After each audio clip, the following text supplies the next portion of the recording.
tous, bienvenue dans ce nouvel épisode. Voici nos 3 invités du jour.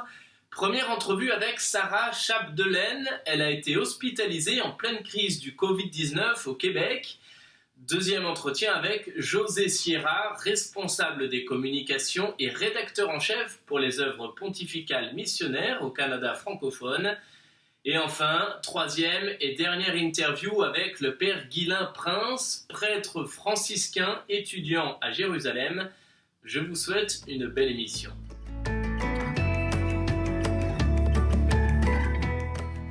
Sarah Chapdelaine, merci beaucoup d'avoir pris le temps d'être avec nous aujourd'hui. Il y a quelques années, vous avez eu un accident qui continue de faire partie de votre vie, surtout au niveau de vos jambes. Pourriez-vous nous expliquer un peu comment est-ce que vous vivez avec cela et notamment pendant ce temps de pandémie? Oui, alors moi, c'est un accident de la route que j'ai eu en 2006. J'avais 16 ans à l'époque. J'ai perdu une jambe, donc j'ai été amputée au niveau fémoral, donc au milieu de la cuisse. Puis j'ai essayé d'avoir une prothèse, donc pour marcher et être fonctionnelle à nouveau, mais ça n'a jamais fonctionné. Jusqu'au mois de novembre en 2019, qu'on m'a proposé d'avoir une ostéo-intégration, qui est une nouvelle technique qui est faite au Québec. Je suis la 4e personne à avoir eu cette chirurgie-là. Et c'est ça, la pandémie vient un peu jouer sur les résultats parce que, étant donné qu'on réfléchit souvent à est-ce qu'on consulte ou non avec le risque d'attraper la COVID-19 ou non. Alors, ce qui fait que je me retrouve avec une infection parce que j'ai pas eu non plus de symptômes avant-coureurs. Ça, c'est mon nouvel ami depuis hier. Donc, les gens qui ont eu des infections savent qu'est-ce que c'est. C'est un cathéter pour mettre les antibiotiques directement par là. Donc, par contre, la bonne nouvelle de la chirurgie que j'ai eue, c'est que je suis capable de marcher maintenant avec la prothèse. Cependant, il faut vraiment que l'infection guérisse parce que sinon, on va être obligé de retirer l'implant et ça va être à recommencer à nouveau, là. J'espère que ça va bien aller pour vous. Dans les moments d'épreuve, de défis, surtout avec tout ce que vous avez vécu et que vous vivez toujours, comment faire face à tout cela avec de l'espérance, en gardant l'espoir et en gardant le courage? Disons que j'avais beaucoup prié le Seigneur. Je suis très croyante, une grande foi que j'ai. Puis ma foi a été beaucoup ébranlée ces derniers temps, des relations qui n'ont pas fonctionné et tout. Puis je me rends compte que j'avais beaucoup dans l'idée d'un Dieu de l'impossible, un Dieu des miracles, un Dieu magique. Puis plus ça va, puis plus je me rends compte que c'est pas lui mon Dieu. Mon vrai Dieu à moi, c'est celui qui est crucifié, qui est sur la croix, qui est déçu par tout ce qui se passe autour de lui, qui souffre, puis qui souffre avec moi. Tu sais, j'ai l'impression d'être crucifiée, mais je suis crucifiée avec lui en croix. On est ensemble debout. On se tient par les clous, mais on tient debout. Donc, c'est mon espérance là-dedans de dire le Seigneur aussi, il sait c'est quoi souffrir. Jésus lui-même, il l'a vécu, là. C'est sûr, c'est un très beau message et d'une certaine manière, c'est le cœur de notre foi, le cœur du christianisme, ce visage souffrant du Christ qui néanmoins nous donne la vie. À la suite de toute cette crise, malgré tous les problèmes que nous vivons actuellement, quelle serait votre espérance pour le monde, pour l'Église et pour nous dans l'avenir? Mon espérance, c'est qu'on ressuscite tous vivants.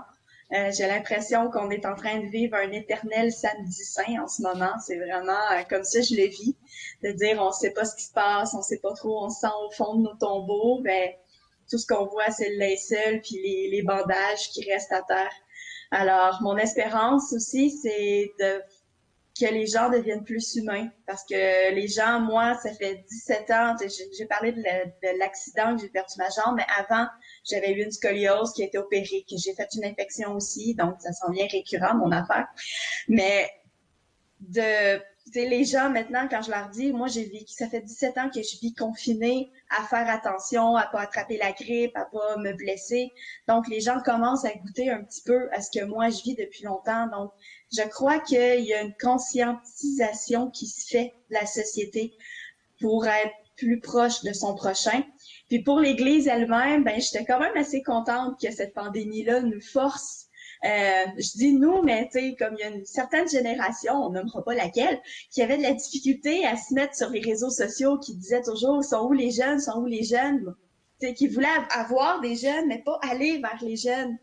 Donc là, je trouve que ça vient de mettre le petit kick qui manquait là, pour dire vraiment, regardez, il faut aller par en avant. Aujourd'hui, c'est la technologie qui devient un promoteur, justement, qui met en lien. Ce n'est pas le lien lui-même, mais ça met en lien. Donc, je trouve que ça va pouvoir faire porter plus loin le message, puis on va pouvoir rejoindre mieux les gens via cette pandémie. Donc, c'est à voir comment est-ce que ça va se réorganiser. Je pense que on est appelé à écouter vraiment l'Esprit Saint là-dedans. Merci beaucoup, Sarah Chapdelaine, et bon courage à vous pour toute la suite avec cette infection, mais aussi pour tout l'avenir qui s'en vient. Merci beaucoup. Priez pour moi, s'il vous plaît. J'en ai besoin. On va prier pour vous. Merci. Merci.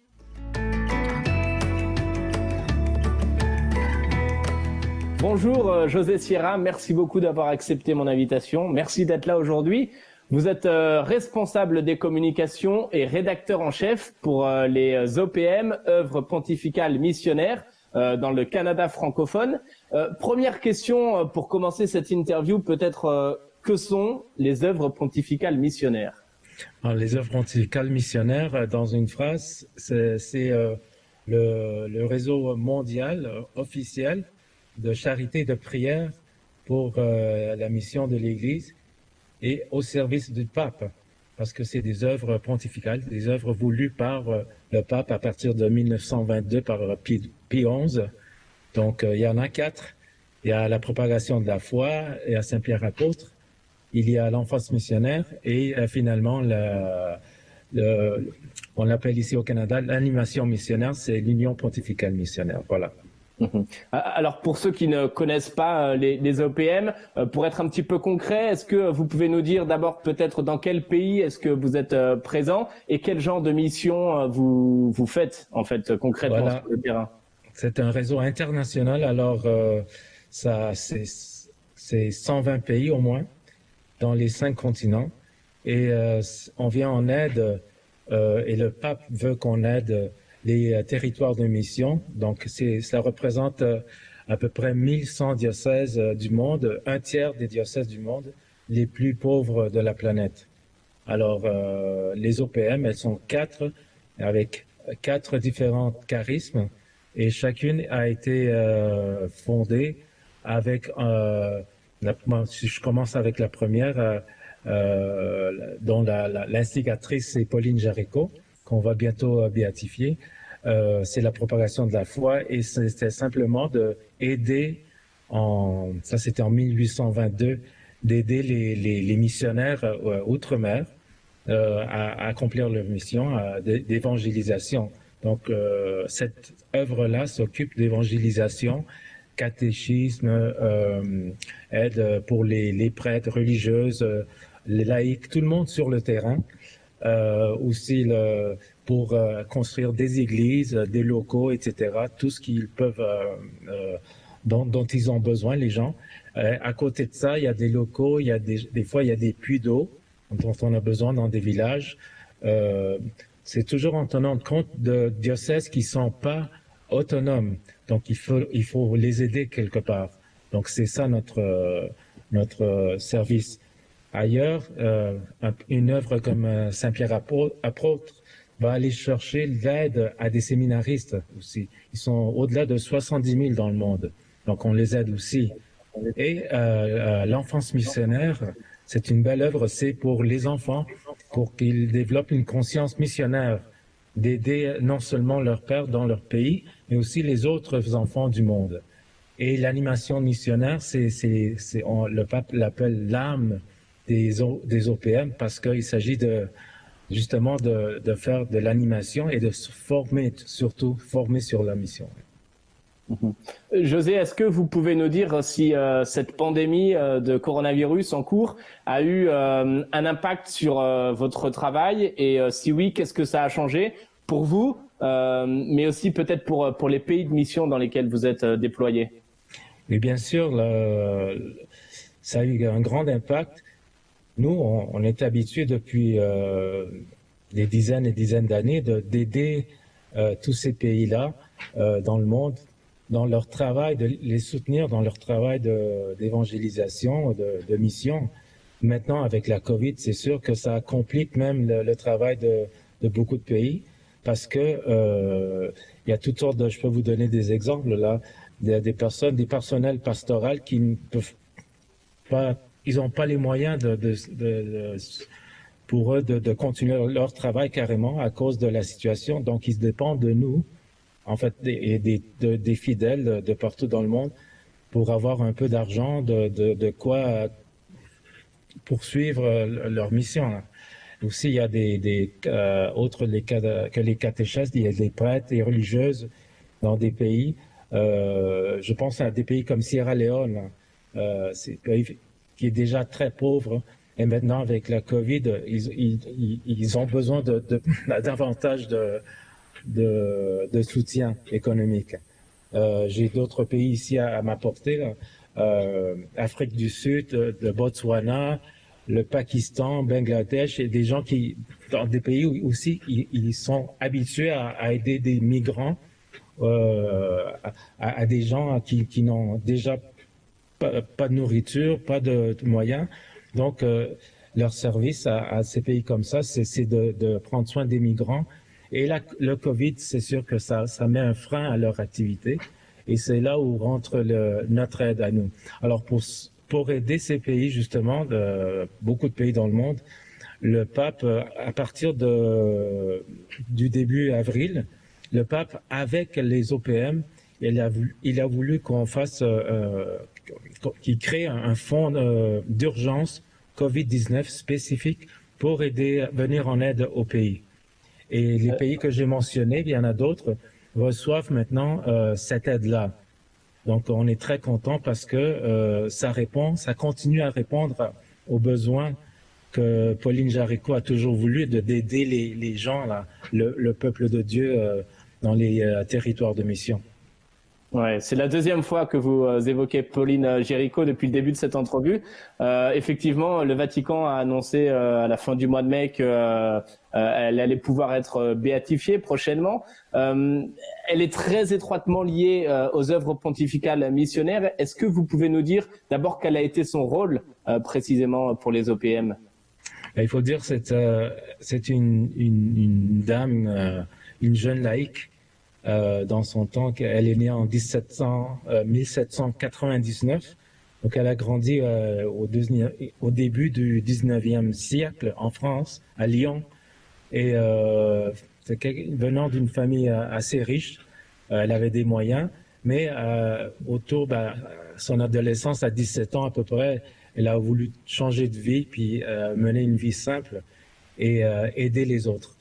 Elle avait un frère parmi une famille de 7 enfants qui était prêtre et qui lui a parlé des missions. Et là, tout à coup, elle comme ça a cliqué dans sa tête et pourquoi pas les aider. Elle a eu cette idée géniale de faire un réseau de personnes qui ramasseraient des sous. Et petit à petit, le mouvement est devenu tellement grand, ça a pris beaucoup d'ampleur en France. Après, ça a dépassé les frontières.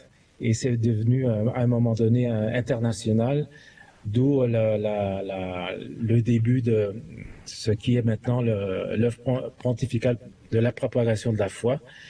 Et après ça a même une influence chez d'autres personnes. Du coup, il y a d'autres fondateurs qui ont fondé d'autres œuvres. Et on a maintenant 4 œuvres qui sont... qui appartiennent maintenant à l'Église, qui sont au service du pape. Voilà. Vous avez expliqué que Pauline Jaricot a grandi au début du 19e siècle. En quoi est-ce qu'aujourd'hui, vous pensez qu'elle peut nous parler, à nous, catholiques, d'aujourd'hui? D'abord, c'est une femme, je pense que en avance sur son temps. C'est une femme qui est laïque et qui a l'âme missionnaire. Et aujourd'hui, on a besoin davantage de laïcs, non seulement des prêtres et des religieuses, des gens consacrés, c'est déjà très, très, très apprécié dans l'Église. Mais on a besoin davantage de laïcs comme Pauline, des gens qui s'engagent pour aider les autres, les pauvres surtout, les plus démunis. Donc, on veut rester dans cet esprit-là d'engagement missionnaire, de don de soi pour les autres. C'est ça qui fait la différence en fin de compte. Donc, d'avoir un modèle comme Pauline Jaricot, je pense que ça va parler beaucoup à notre Église de cette époque.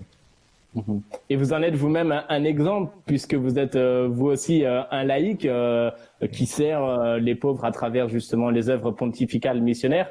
Comment est-ce que vous vivez personnellement et peut-être spirituellement aussi ces temps un petit peu, pas qu'un petit peu d'ailleurs, mais ces temps difficiles que sont la pandémie? En fait, j'ai eu la chance de voyager justement dans ces pays de mission.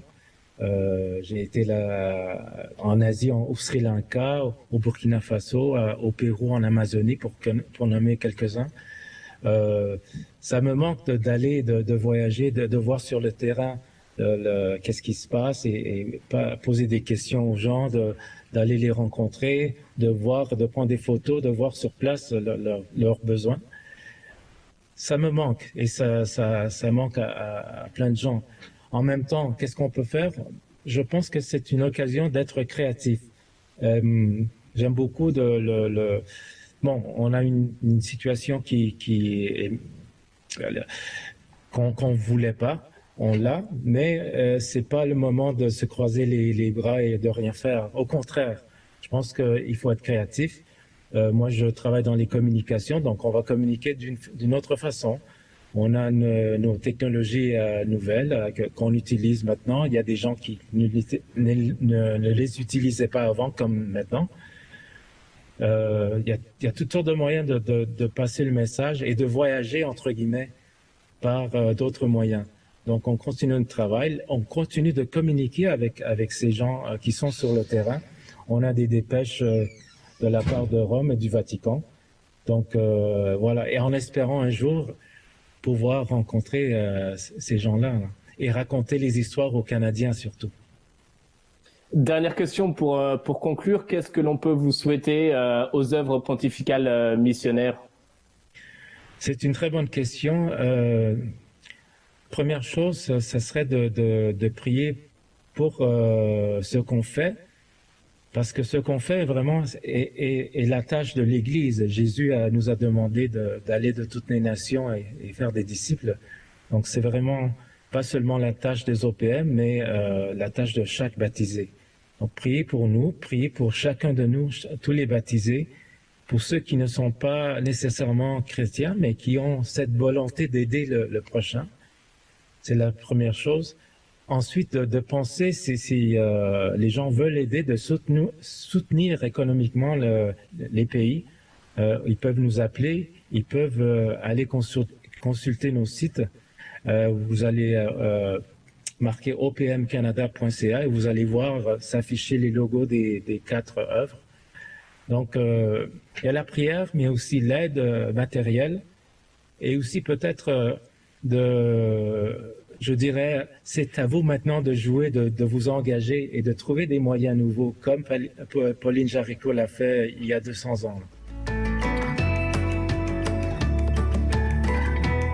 Père Guylain Prince, vous êtes franciscain de la province maintenant unifiée du Canada et durant le tout début de cette pandémie, vous étiez en Israël pour, vous allez pouvoir nous dire pourquoi, les raisons de votre présence là-bas. Alors parlez-nous pourquoi, Monsieur l'abbé, vous étiez là, mon père, et dites-nous comment ça s'est passé les premiers moments et peut-être la spécificité du confinement en Israël.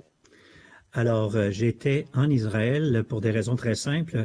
Je suis au doctorat à l'Université Laval et j'étais là-bas pour apprendre l'araméen.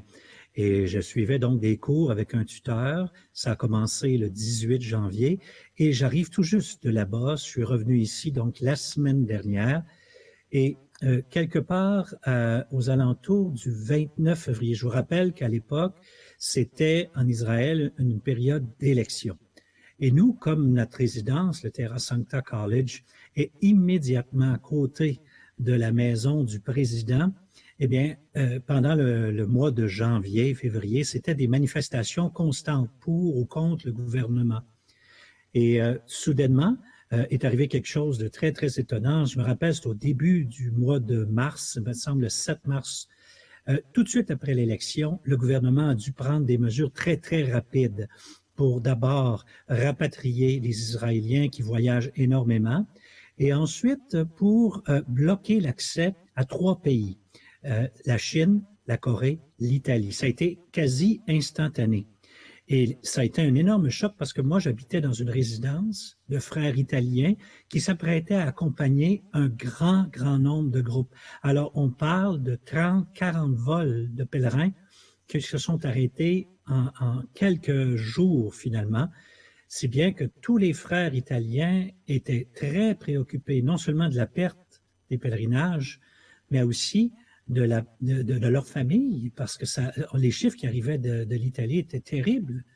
Alors, ce qui a eu pour effet qu'on a été très rapidement touchés, très rapidement mis en isolation, nous autres, mais ce qui a été surtout la première source de tristesse, ça a été le confinement de la Palestine. Ça a été très rapidement que la basilique de la Nativité, mais toutes les mosquées et églises de Palestine ont été bloquées parce que la pandémie a d'abord commencé là. Et ensuite, ça s'est étendu en Israël. Et puis là, c'est devenu extrêmement strict, si bien que comme ici, par la suite, nous, on a subi en premier là-bas le confinement préventif qu'on appelait. Et très rapidement, les mesures se sont imposées de façon rigoureuse. On n'avait plus le droit de sortir, on ne pouvait pas s'éloigner à plus de 100 mètres de notre maison. Et voilà comment ça s'est passé en pratique. Et puis, ce qui veut dire que moi, dans mon cas, j'ai été beaucoup moins affecté que les autres parce que j'étais là-bas pour des raisons d'études et de recherche. Alors, j'étais en pratique confiné dès mon arrivée avec des sorties occasionnelles 2 fois par semaine. Mais pour moi, ça a assez peu changé mon mode de vie. Au lieu d'avoir des cours avec mon tuteur qui était par le biais de présence, ça se faisait désormais par Skype.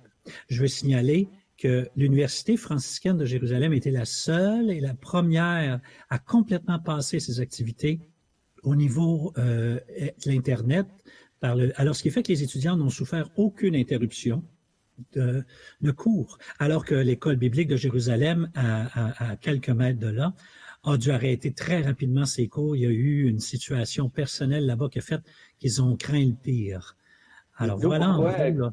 Justement, cette crise, vous l'avez vécue là-bas, ça n'a pas trop affecté vos études puisque vous l'avez mentionné, vous étiez confiné dans la bibliothèque en train d'étudier et avec des cours par l'entremise des réseaux, des médias. Dites-nous comment est-ce que votre retour au Québec, quelles étaient les raisons qui vous ont poussé à revenir et un peu comment ça s'est passé, votre vol de retour et tout ça.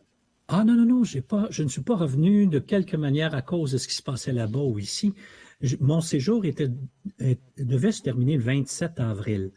Comme les situations étaient compliquées, ça a été difficile de trouver un vol de retour. Il a fallu que j'attende 1 semaine et demie, 2 semaines. Mais j'ai trouvé mon vol le 6 mai dernier.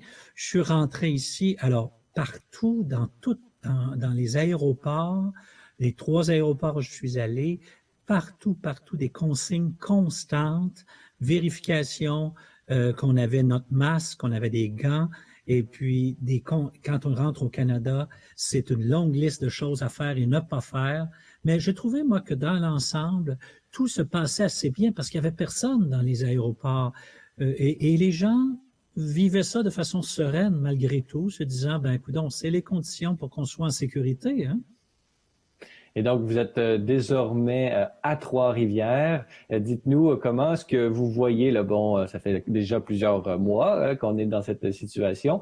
Vous, en Israël, encore plus loin lorsque vous étiez là-bas, donc vous avez une plus longue expérience. Dites-nous comment est-ce que vous voyez un peu la lumière de la foi.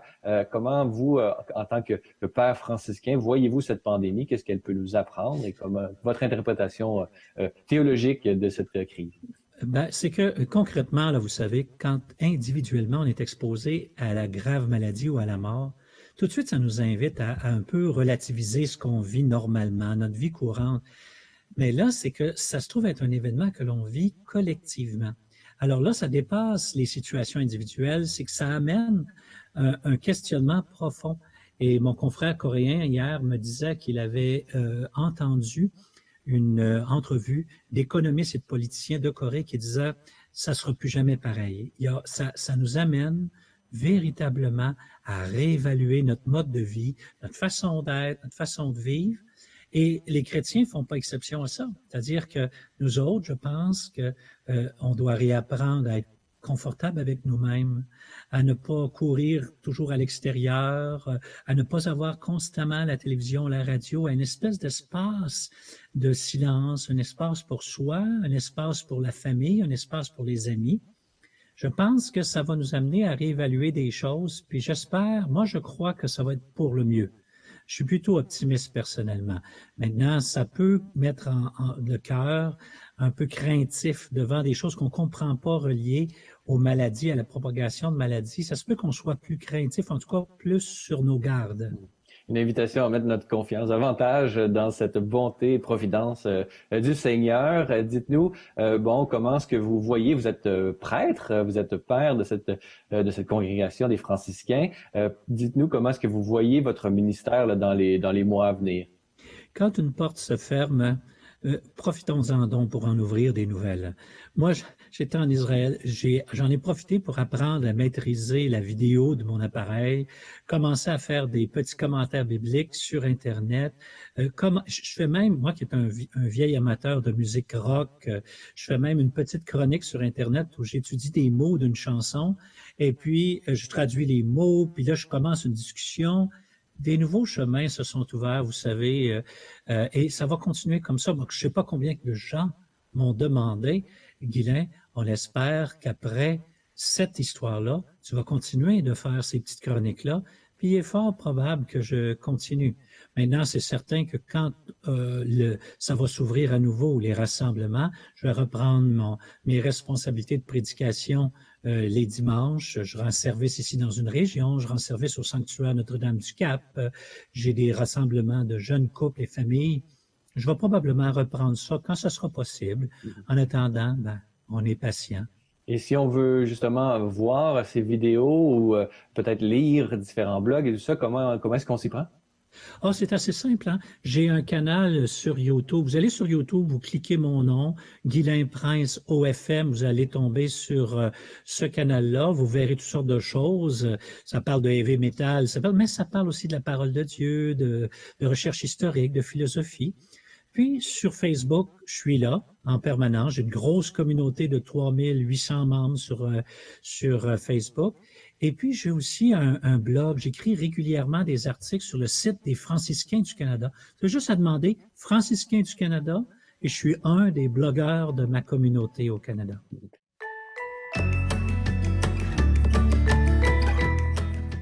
Voilà, c'est tout pour aujourd'hui. J'espère que cette émission vous a plu. Vous pouvez la retrouver sur notre site internet et sur notre page Facebook. Vous pouvez la partager et nous faire part de vos commentaires. Je vous dis à bientôt pour un prochain épisode.